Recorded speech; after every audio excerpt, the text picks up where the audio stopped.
En este video estaremos preparando juntos el artículo 26 para este fin de semana. Amigos, hermanos, bienvenidos a su canal Comenta Fantástico. Este artículo lleva por tema: estén siempre preparados para el día de Jehová. Es una exhortación, una afirmación que está haciendo. Texto temático: 1 Tesalonicenses 5:2. El día de Jehová vendrá exactamente como un ladrón en la noche. Entonces, este es el tema. Vamos a ver tres comparaciones que usó el apóstol Pablo cuando escribió la carta a los tesalonicenses para referirse al día de Jehová. Veremos qué es ese día, cómo vendrá, quiénes sobrevivirán, quiénes no, y qué podemos hacer para estar preparados. Empezamos entonces con el párrafo 1, cuya pregunta dice: ¿qué debemos hacer para sobrevivir al día de Jehová? Y la respuesta, sí, es prepararnos. Tenemos que estar preparados desde ya. Jesús enseñó en Lucas 12:40, sí, que siempre debemos estar preparados. Él habló de un periodo de tiempo que vendrá sobre la humanidad, un periodo espantoso, nunca antes visto, y aunque esto tuvo un cumplimiento en el primer siglo, tendrá un cumplimiento a escala mundial. La gran tribulación. Vamos entonces ahora al párrafo 2. ¿Por qué es bueno que analicemos la primera carta a los tesalonicenses? Bueno, esto nos va a ayudar a estar preparados para el gran día de Jehová. Y sabemos que esto tuvo un cumplimiento en el primer siglo, cuando llegó la destrucción de Jerusalén. Sí, tanto Pablo como Pedro recalcaron que estaba muy cerca ese momento, y esto tuvo un cumplimiento en el primer siglo, pero también un cumplimiento en el futuro. No es cuando nosotros queremos, ni cuando nos imaginamos o entendemos o creemos entender una cosa, sino es cuando Jehová decide que sea de esa forma. Así que es muy importante prepararnos como si estuviera a la vuelta de la esquina. Vamos a ver entonces ahora el primer subtema, en modo de pregunta: ¿cómo vendrá el día de Jehová? Vamos a ver las tres comparaciones. Párrafo 3. ¿En qué sentido viene el día de Jehová como un ladrón en la noche? Esa es la primera comparación. Pensemos, un ladrón en la noche, dice. Nosotros sabemos que los ladrones roban rápidamente y en la noche, en la oscuridad, cuando nadie los espera y nadie los mira. De manera parecida, el día de Jehová tomará por sorpresa a casi todo el mundo. ¿Por qué? Porque no van a esperar que llegue el día de Jehová. Será algo repentino. Puede incluso que algunos cristianos se sientan sorprendidos de ver cómo las cosas cambian de un momento a otro. Párrafo 4. ¿En qué sentido viene el día de Jehová como los dolores de parto? Esta es la segunda comparación. Dolores de parto de una mujer embarazada. Pensemos en esto. La mujer que está embarazada no sabe el día y la hora exacta en que dará a luz, labores de parto. Pero ella sabe que mientras más días, meses pasen, las señales serán evidentes, y una de ellas los dolores de parto. Y cuando esos dolores llegan, ella sabe que está muy cerca. Todavía no puede decir el momento exacto, pero ella sabe que ya falta poco. Es inevitable. Entonces, cuando llega, es repentino, doloroso e imparable. Y así, aunque no sabemos ni el día ni la hora, la Biblia describe los acontecimientos como señales. Son señales, son dolores de parto que indican que no sabemos el momento exacto, pero sabemos que está muy cerca. Vamos ahora a ver la tercera comparación. Ya vimos las dos, como un ladrón, como los dolores de parto, y ahora como el amanecer. Y tenemos aquí la pregunta que dice: ¿en qué sentido es la gran tribulación como el amanecer? Y bueno, pensemos en los ladrones. Esto se relaciona con las anteriores comparaciones. Es posible que los ladrones estén tan concentrados robando que pierdan la noción del tiempo. quizás ni se dan cuenta que ya empezó a amanecer y que la luz podría ponerlos al descubierto. En la gran tribulación pasará algo así. Las personas que actúan en la oscuridad, la Biblia relaciona la oscuridad con el pecado, con transgredir contra Dios y sus mandamientos, y por eso dice la Biblia que los hombres amaron la oscuridad en vez de la luz. Estas personas sí quedarán al descubierto. Será muy evidente. Nosotros no somos como ellos, pero podríamos ser como ellos si practicáramos el pecado llevando una doble vida. Por eso el párrafo nos exhorta a rechazar cualquier comportamiento que Dios condena y seguir andando en toda clase de bondad, justicia y verdad. A continuación pasamos al subtema: ¿quiénes no van a sobrevivir al día de Jehová? Y aquí tenemos el párrafo 6, cuya pregunta dice: ¿en qué sentido están dormidas casi todas las personas? 1 Tesalonicenses 5, 6, 7. Por lo tanto, no nos durmamos como hacen los demás, quedémonos despiertos, mantengamos nuestro buen juicio. Los que duermen lo hacen de noche, y los que se emborrachan están borrachos de noche. Bueno, esto se refiere en un sentido espiritual. Hermanos, las personas en general son cuerpos que respiran, son como zombies, y no solo las personas no creyentes, lamentablemente nosotros mismos podríamos estar así también sin darnos cuenta, ¿sí? ¿Por qué? Porque una persona que no se da cuenta de lo que le está rodeando, de lo que está pasando a su alrededor, que lo ignora, ¿sí? Y que no quiere darse cuenta de la realidad, que no percibe la importancia de reaccionar, ¿sí? Bueno, eso es un indicativo que esta persona está durmiendo, está dormida. Entonces están los despiertos y están los dormidos. En sentido espiritual, una de las mayores pruebas fue el confinamiento en la pandemia. Muchas personas se asustaron, sintieron lo peor, vivieron cosas fuertes. Esto lo digo con el debido respeto a los que pasaron situaciones difíciles, pero lo que quiero decir es que hay personas que, pese a que vieron todo eso y que en un momento se asustaron, hoy ya están nuevamente en su vida, según ellos, normal, practicando el pecado, sí, sus borracheras, en sus fornicaciones, adulterios, sí, maldades, robos, truhanerías, etcétera, etcétera. Entonces, era nada más un miedo y ahí se quedó, una emoción del momento.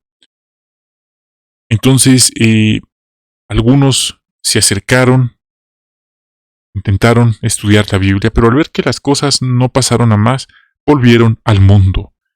Entonces es normal, esto lo hacen algunas personas, sí, y bueno, hay otros que podrían tacharnos de fanáticos, de alarmistas, de sensacionalistas, diciendo de que vivimos en un estado imaginándonos lo peor, pero en realidad, hermanos, lo que nadie sabe, o lo que pocos saben, es que hay dos fines. Uno es el fin del sistema colectivamente, es decir, el día de Jehová que vendrá sobre toda la tierra habitada, pero también está el fin individual de cada persona. Y ese fin no sabemos cuándo nos puede llegar.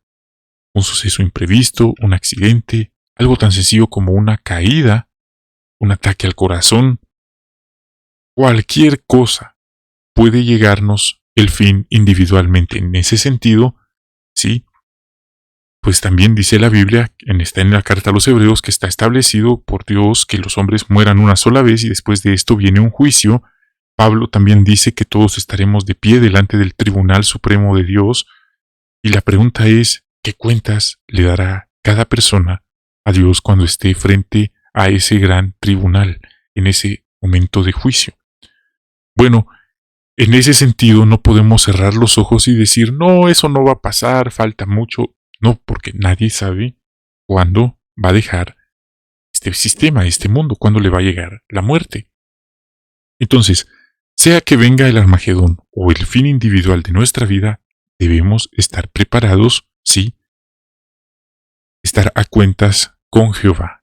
Por eso el consejo, note, esta expresión estar despiertos es muy importante. Párrafo 7. ¿En qué sentido son como borrachos las personas que Dios eliminará? Bueno, pensemos, los borrachos pierden la capacidad de pensar, de reaccionar, toman malas decisiones, algunos se vuelven más violentos, otros se vuelven más sensibles, otros se duermen. Sí, hay muchas reacciones, pero el punto es, estos son efectos de la borrachera. De manera parecida, los malvados no responden a lo que Dios dice y por lo tanto, efectos secundarios son un estilo de vida que los lleva a la destrucción, al camino ancho. Por eso leímos en el texto mantener nuestro buen juicio, estar sobrios, no borrachos. Entonces esto podría afectarnos, de hecho le ha afectado a muchos hermanos, y no lo digo en el afán de creerme mejor que otros, como si eso no nos podría afectar a nosotros. La Biblia dice que el que está en pie cuídese de no caer, pero si hermanos que están en las altas esferas se han visto afectados, sí, por estos problemas, imagínese con cuánta más razón nosotros deberíamos cuidarnos. Esto tiene dos connotaciones, una literal y una en sentido espiritual. Entonces, estar sobrios en este sentido significa una disposición de ánimo calmada y estable que calcula bien los asuntos, que toma decisiones correctas. Así que enredarnos en los asuntos de este mundo sí podría afectarnos.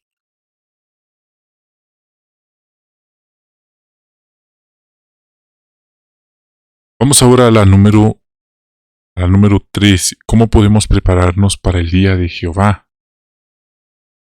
Párrafo 8. Y tenemos nuevamente un texto. Ver a los Tesalonicenses, capítulo 5, pero ahora el versículo 8. Dice: pero nosotros que le pertenecemos al día mantengamos nuestro buen juicio y pongámonos la coraza de la fe, el amor y el casco de la esperanza de la salvación. Según este texto, ¿qué necesitamos para estar despiertos y mantener el buen juicio? Note, no dice tener, sino ponernos, porque hay una diferencia entre tener algo, como pensemos en un ejemplo, tener una prenda de vestir en nuestro guardarropa. Tenerla es una cosa, ponérnosla es diferente. Es un puntito, pero hace una gran diferencia. Entonces el texto demuestra, sí, que debemos ponernos la coraza de la fe, el amor y el casco de la esperanza.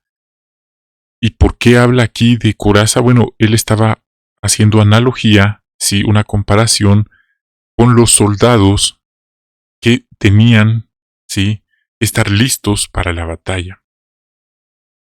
Tenemos aquí la imagen. Los de atrás están tomando, tienen su coraza, ahí está en la mesa, el otro en el piso, ahí la tienen, pero no la tienen puesta.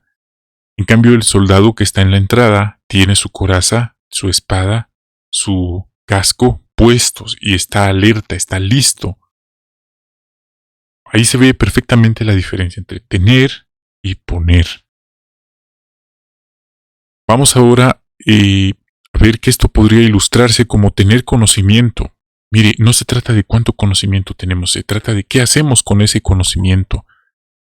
No se trata de decir que creemos en Dios, se trata de demostrarlo con nuestras acciones. Todo el mundo es cristiano, todo el mundo cree en Dios, todos quieren salvarse, todos esperan eso, pero en la vida real solamente tienen esa creencia, ese conocimiento sobre la mesa, porque no se lo ponen. Viven su vida como les place, sí, haciendo su voluntad y no la de Dios. Vamos ahora al párrafo 9. ¿Cómo nos protege la fe? Bueno, aquí podemos mencionar que son cualidades que nos ayudan, sí, como la fe, a seguir sirviéndole a Jehová y siguiendo a Jesús. Gracias a la fe estamos convencidos de que Jehová va a recompensar a los que lo buscan con empeño, que Jehová dará a cada quien lo que le corresponde, sin excepción. Dice la Biblia que Él no va a pronunciar inocente al justo, sí, y justo o inocente al culpable, que sería una injusticia de parte de Dios. Esto entonces nos ayuda, sí, la fe a encarar los problemas.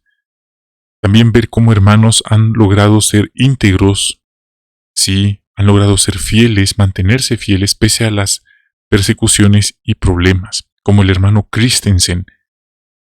Tocó el corazón de muchos de nosotros el video de su experiencia.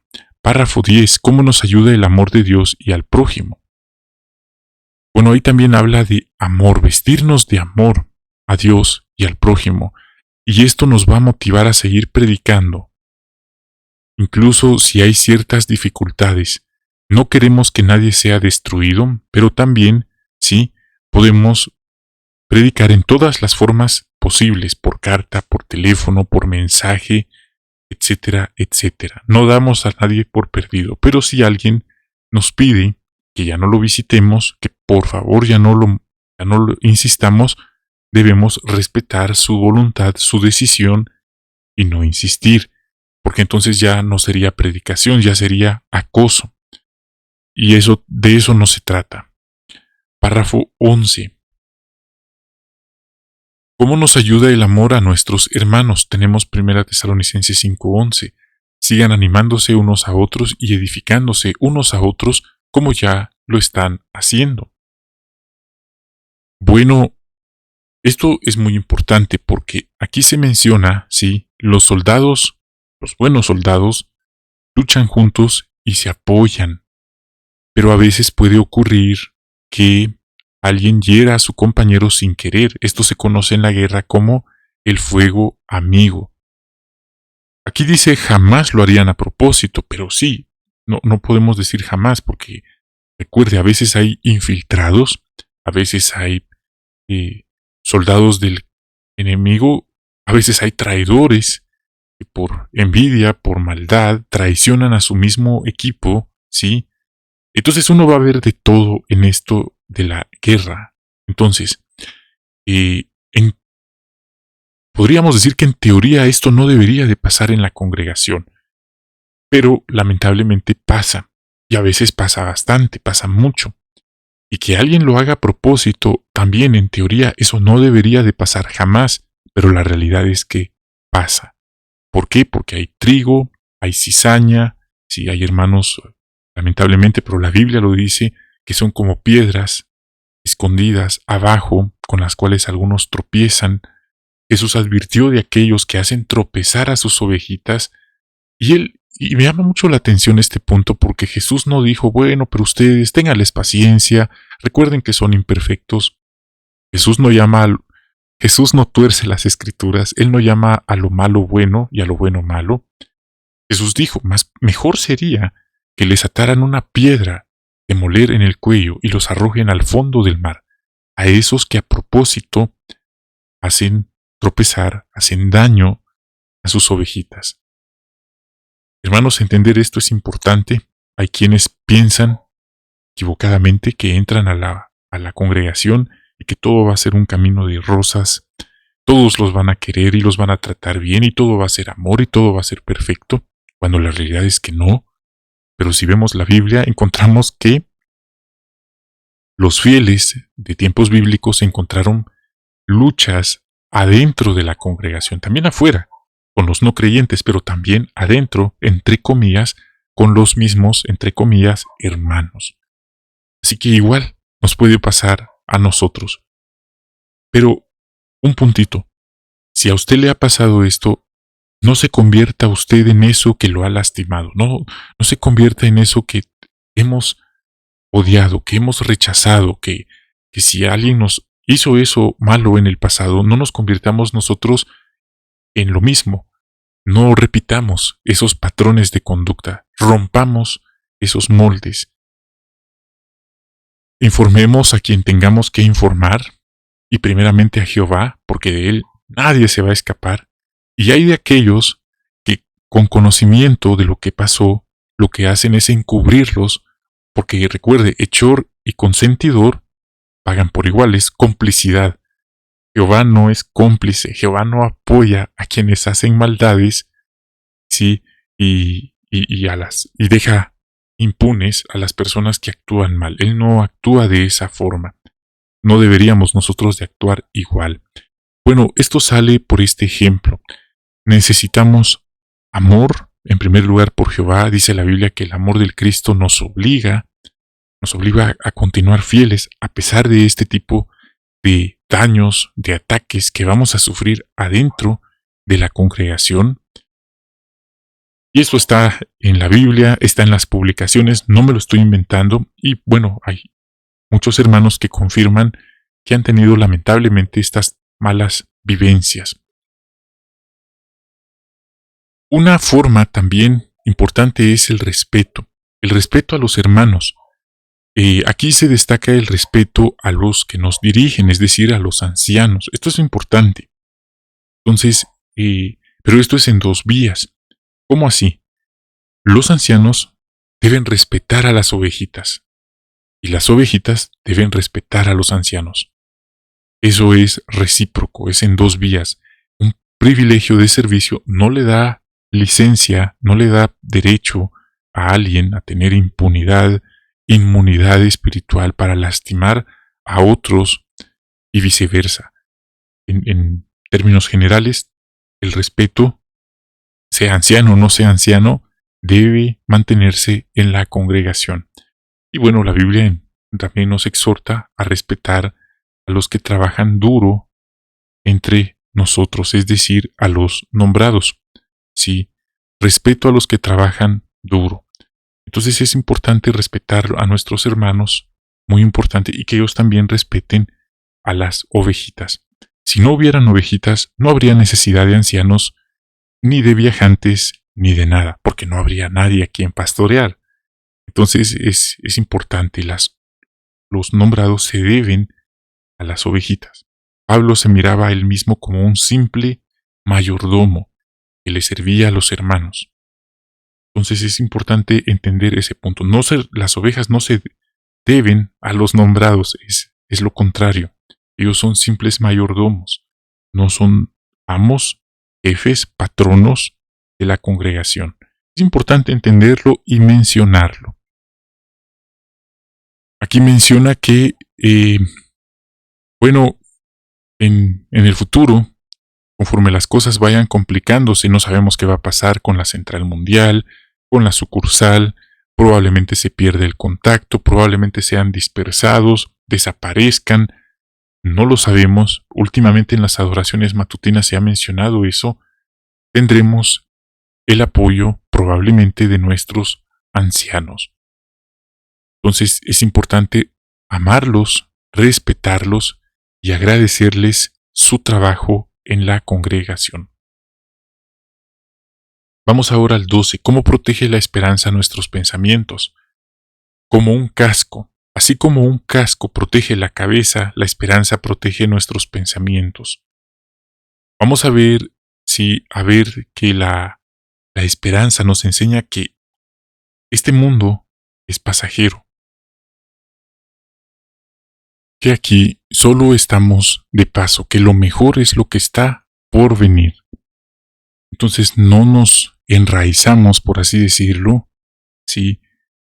Nuestro anhelo, entendemos que lo que realmente esperamos no está en este mundo, sino es lo que está por venir. Vamos a ver el ejemplo de los hermanos Wallace y Laurinda. En tan solo 3 semanas, uno perdió a su padre y el otro a su madre. No pudieron volver a su país. No pudieron, según se entiende, estar en el funeral de sus padres, ni apoyar y recibir apoyo de su familia. Pero el hermano dice, la esperanza de la resurrección me ayuda muchísimo. No pienso en cómo estaban en sus últimos días, sino cómo estarán en sus primeros días en el nuevo mundo. Me siento más tranquilo. La esperanza de haberlos perdido, la tristeza de haberlos perdido es más llevadera. Esto les da a ellos, esta esperanza les da una estabilidad mental. Párrafo 13. ¿Qué podemos hacer para que Jehová nos dé Espíritu Santo? La respuesta, no apagar el fuego del Espíritu. Sí, entonces es importante pedirlo en oración. Y no pedirlo cada vez que hay asamblea, nada más, sino pedirlo a diario, estudiar la Biblia y estar unidos a la congregación. Así podremos cultivar el fruto del Espíritu. 14. ¿Qué debemos evitar si queremos recibir el Espíritu de Dios?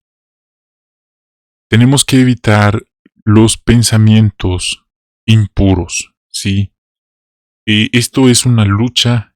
Cada hermano, cada hermana tiene sus luchas diferentes. Algunos puede ser por el materialismo, otros puede ser por el entretenimiento, otros puede ser atracción por algo, por alguien. A veces son costumbres enraizadas, muy arraigadas, como palabras soeces o malas palabras, sí, ser muy críticos, ser muy negativos con uno mismo y con los demás. Son diferentes luchas que todos tenemos, pero si nosotros damos rienda suelta y ya no luchamos, esto nos va a afectar porque iría en contra, sería contristar el Espíritu Santo.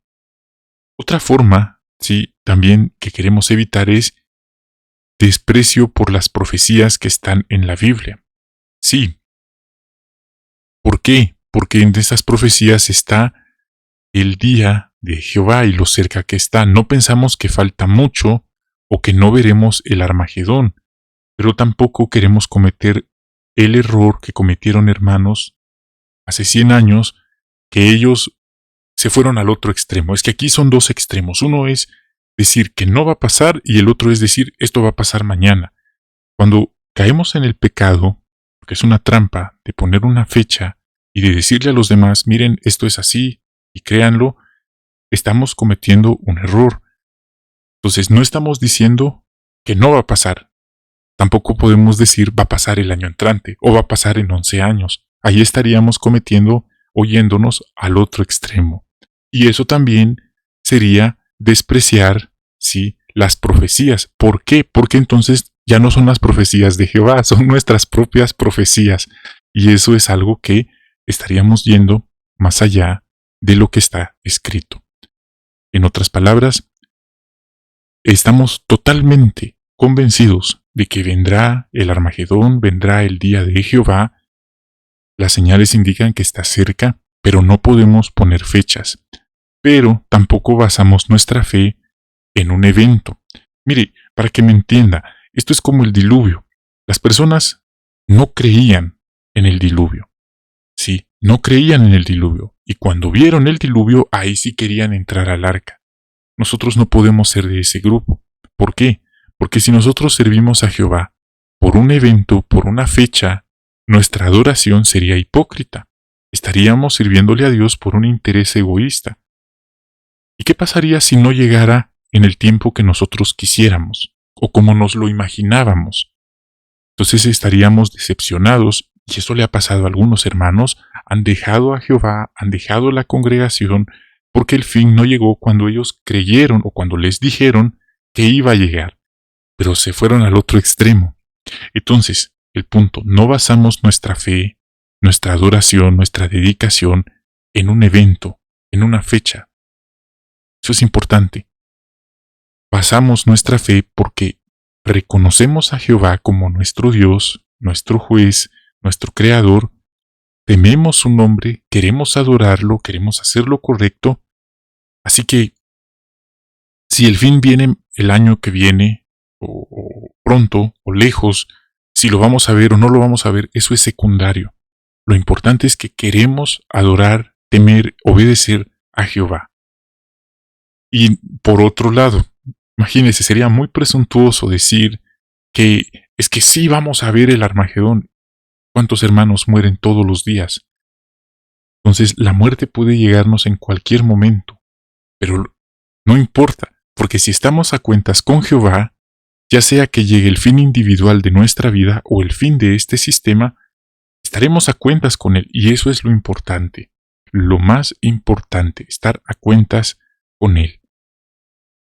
No estamos sirviendo por un mórbido temor en una paranoia constante, en una ansiedad constante, que es que ya viene, es que ya tenemos que salir, tenemos que correr, tenemos que irnos a vivir a una montaña, a una cueva. No, hermanos, no funciona así. Esa no es la forma de prepararnos para el Armagedón, ni para el último día de nuestra vida. Es estando íntegros, sí, santos, con una adoración pura delante de Jehová. Hablando de eso, y esto no me lo estoy inventando, aquí al final del párrafo, ¿ya vio qué texto aparece?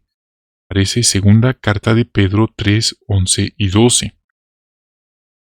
Y aquí encontramos cómo podemos prepararnos para el día de Jehová. Y no es una forma diciendo, vámonos a una cueva, vámonos a una montaña, vamos a la sede mundial, allá en Warwick, o vamos allá a la sucursal a vivir, a refugiarnos. No es esa la forma de prepararnos. Mire cómo lo dice. Segunda de Pedro 3, 11 y 12. Dice, ya que todas estas cosas se disolverán de este modo, piensen en la clase de personas que deben ser. Piensen, dice. Deben realizar actos santos de conducta y hechos de devoción a Dios, mientras esperan y están muy pendientes de la presencia del día de Jehová. Bueno, ahí está. ¿Qué dice el texto? Tenemos que pensar individualmente cómo estamos, dónde estamos, qué estamos haciendo, ¿sí?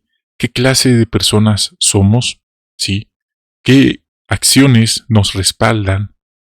Personas muy religiosas, pero no tienen amor, no tienen sensibilidad. Pueden ver a alguien muriendo frente a ellos y no mueven un solo dedo. No queremos ser de ese grupo, pero aquí lo dice el texto. Actos santos de conducta. Hay personas muy religiosas en público que sus miembros los tienen en la más alta estima, sus líderes, pero en privado, dice la Biblia, da vergüenza las cosas que ellos practican, ¿sí? La doble vida que ellos llevan, que no es una vida santa. Entonces, hermanos, aquí está. Esta es la mejor forma de prepararnos, dice la Biblia. Actos santos de conducta, hechos de devoción piadosa. Esperar, sí, y estar pendientes. El aparato de notas de la Biblia con referencias dice aquí acelerar.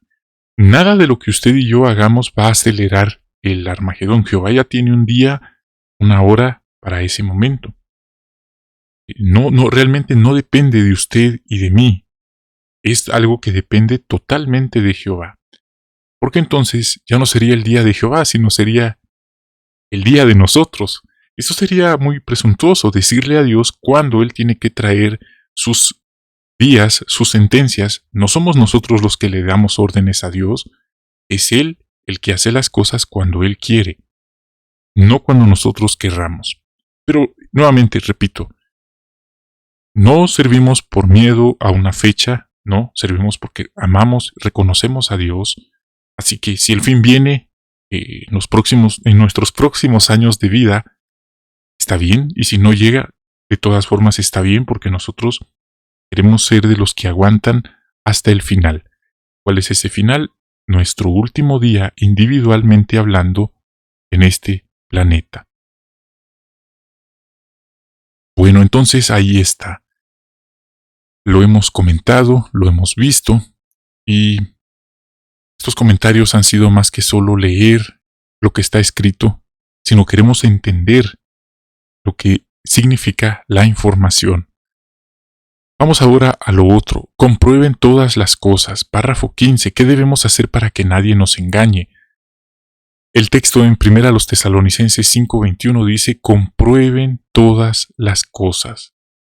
¿Qué significa esto, hermanos?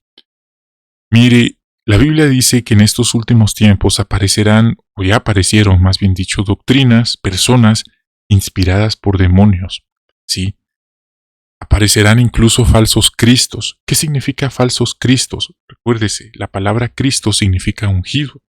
En otras palabras, falsos, entre comillas, ungidos. Dice la Biblia que van a tener un poder impresionante, magistral, para engañar a las masas, que hasta podrán engañar a los escogidos. Esto está en Mateo 24:23. Pero el engaño no termina ahí. Pronto se escuchará una declaración de paz y seguridad.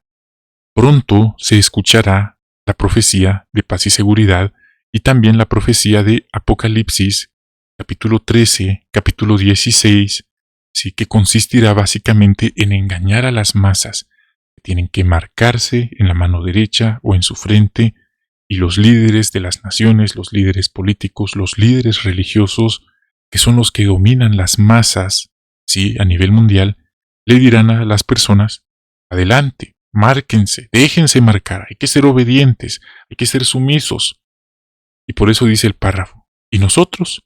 ¿Nos dejaremos engañar? Bueno, aquí viene el texto. Si comprobamos todas las cosas, no nos dejaremos engañar, aunque el resto de millones vayan, sí, en ese camino ancho, a marcarse, a creer lo que les digan sus líderes. Nosotros comprobaremos que no. ¿Por qué? Porque la Biblia dice que no debemos aceptar estas mentiras, esta marca, sí. Ahí está. Pero si alguien no lee la Biblia, si alguien cree ciegamente en lo que dicen las personas, no comprueba, un momento, alto. Me están diciendo esto, pero ¿la Biblia qué dice? Porque eso es lo que hemos hecho, leer la Biblia. Y si alguien me dice una cosa, pero la Biblia dice otra cosa, ¿a quién le voy a hacer caso? Bueno, ahí está el punto. Comprobar todas las cosas. Comprobar, dice el párrafo, si lo que escuchamos o leemos es cierto. Esto es algo muy importante, porque el ser humano se ha caracterizado por engañar a sus demás compañeros, a los demás seres humanos, pero si comprobamos lo que nos dicen con lo que dice la Biblia, no vamos a caer tan fácilmente. Y Jehová nos lo va a decir: te di un cerebro, te di mi palabra, ¿por qué no la leíste? ¿Por qué no comprobaste lo que estaba allí escrito? Ahí está entonces. Y el párrafo lo sigue diciendo: en lugar de ser ingenuos y creernos todo lo que nos dicen, usemos nuestra capacidad de pensar para comparar lo que leemos, lo que escuchamos, con lo que dice la Biblia. Incluso dice con lo que dice la organización de Jehová. Y así, ningún mensaje de demonios nos va a engañar, ningún mensaje de falsos cristos, ¿sí? De falsos mesías, falsos, ¿sí? Ungidos incluso. Y ya los hay. Ya hay personas que afirman ellos ser Cristo, que afirman ser los mesías, y van a aparecer más y más. 16. Qué maravillosa esperanza tenemos y qué debemos hacer ahora. Tenemos la esperanza de la vida eterna. Unos esperan, es una esperanza, ir al cielo con Cristo, otros vivir para siempre en la tierra. Pero note esto: el hecho de que hoy alguien tenga esta esperanza no significa que ya lo alcanzó. Si un ungido o un hermano de las otras ovejas, día de hoy, lleva una doble vida de pecado, no se arrepiente, y arrepentirse es más que solo decir perdóname Dios mío por lo que hice, es mucho más que eso, esa persona puede quedar descalificado, desaprobado en este instante. Y no lo digo yo, lo dice la Biblia. Mateo capítulo 24, versículo 13, Hebreos capítulo 10, versículo 26 en adelante. Dice que si ya recibimos conocimiento, ya fuimos iluminados con el sacrificio de Cristo, y aún así seguimos pecando ocultamente, ya no hay sacrificio, sino lo que hay es una horrenda expectación de juicio, de fuego consumidor. Entonces, no estamos para admirar a hombres y decir es que él es ungido, ella es ungida, es que él es aquí, él es allá, tiene este privilegio. No, eso no significa nada hasta que esa persona complete su carrera, sí, fielmente hasta el final. Y al final es Jehová el que tiene, sí, la última palabra sobre este asunto. Debemos entonces concentrarnos en nuestra maravillosa esperanza y estar preparados nosotros individualmente, si tenemos familia, esposa, hijos, ayudarlos para el día de Jehová, o bien nuestro último día en esta tierra. Estar siempre preparados, a cuentas con Jehová. Hermanos, hemos tenido este estudio. Gracias por habernos acompañado. Si el video les gustó, los invito a suscribirse. Que Jehová les acompañe, les bendiga grandemente a ustedes y sus queridas familias. Bendiciones y hasta la próxima. Agape.